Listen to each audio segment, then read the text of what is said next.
7h25 sur Europe 1, Patrick Roger. Tous les matins pendant l'été, nous revenons sur les grands reportages de la rédaction d'Europe 1, ceux qui ont marqué ces derniers mois. Bonjour Mathieu Bock. Bonjour. Le 18 mars dernier, plusieurs terroristes faisaient irruption dans le musée du Bardo à Tunis et assassinaient 22 personnes, dont 21 touristes. Les 2 hommes ont été tués, mais l'attentat a été revendiqué par le groupe État islamique. Vous vous êtes rendu, Mathieu, sur place pour Europe 1. Le pays vient alors de vivre sa pire attaque terroriste depuis plus de 10 ans. Oui, en 2002, et l'attaque d'une synagogue à Djerba où 21 personnes avaient trouvé la mort. Depuis, le pays retrouvait peu à peu ces touristes qui évitaient le pays après les révolutions arabes, initiées par la Tunisie d'ailleurs. Et c'est justement dans un musée, au musée du Bardo à Tunis, que l'attaque est perpétrée. Un site très touristique, évidemment, qui n'est pas choisi au hasard. L'idée est de faire fuir les touristes. Et c'est le groupe l'État islamique qui revendique l'attentat, comme s'il voulait rapprocher encore davantage des Occidentaux le conflit qui sévit en Syrie et en Irak. Mais la Tunisie ne veut surtout pas se laisser entraîner dans le chaos et réagit.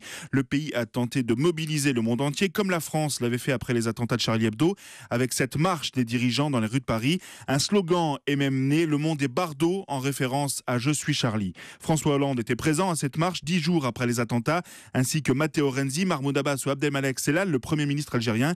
Mais le retentissement sera moindre qu'à Paris. Mais c'est surtout une mobilisation populaire qui envahit les rues de Tunis juste après le drame. Oui, une mobilisation que vous nous avez racontée le 19 mars dernier, soit le lendemain de l'attentat, dans le journal de 19h d'Europe 1.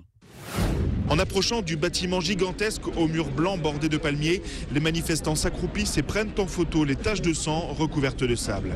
Mahmoud déambule lentement, le dos voûté entre les éclats de verre des vitres du bus. Il ne réalise pas encore ce qui a pu se passer ici. J'ai vécu avec tous les présidents qui ont pu exister en Tunisie. Ce qui est fait aujourd'hui n'a jamais été fait en Tunisie. C'est nouveau pour nous.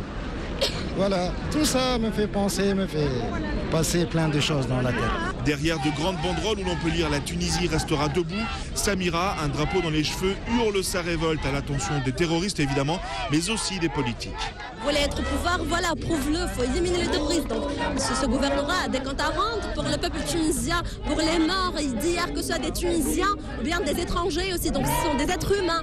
Donc il faut donner des bilans. Qu'est-ce qui s'est passé exactement hier? Est-ce que c'est normal les terroristes qui passent? Donc ça change rien que ce soit Nahda ou bien une idée au pouvoir. On souffre toujours des actes terroristes. Et s'ils n'étaient que quelques centaines aujourd'hui, Samira espère qu'ils seront beaucoup plus nombreux demain pour célébrer la fête de l'indépendance sur l'avenue Bourguiba. Voilà. Tunis, Mathieu Bock, Europe 1. Voilà, ça c'était en mars dernier. Depuis Mathieu, où en est-on ?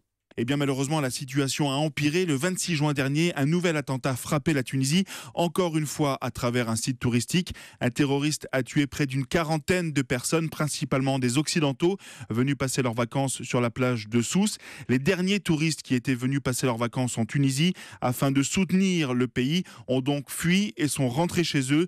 Une nouvelle catastrophe car le secteur fait vivre près de 4 millions de personnes et représente plus de 7% du PIB. Merci Mathieu Bock, les grands reportages d'Europe 1 donc en Tunisie ce matin, c'est tout l'été donc à 7h25.